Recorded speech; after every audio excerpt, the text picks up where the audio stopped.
Lamas manuko. Balaw na maginanahon. Wala na naman baga. Cut.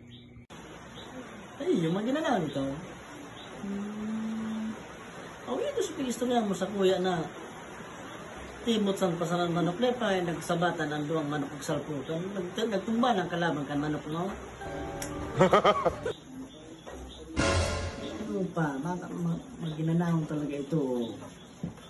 Yeah, bata di ba may nang kunas na nga nito sa saroy manok no wara pa.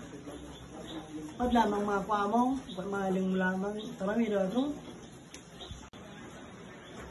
Yan ito maghanap.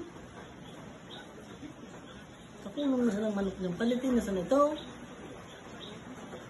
Makuniton man nga ni.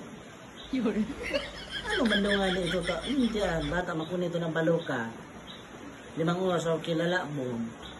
Dahil pa lang naglumon, dahil pa lang naggamot ang balukang. Anong klase itong manok nyo ito? Gano'n naman stilol ang mga balukang. Ayun, makunito. 5 oras ka naglabon? Murayan na kahanap ng maldos ko. Kama sa napalanayot kang tuminira. Ayun, makunito na de. Makunito na de, makunito. Makunito na de. Ano? Rena. Tukalo ko na sa nagibaka. Isang salita ang pinaniniwalaan. Huwag mong gawin sa iba ang ayaw mong gawin sa iyo. Please follow and share.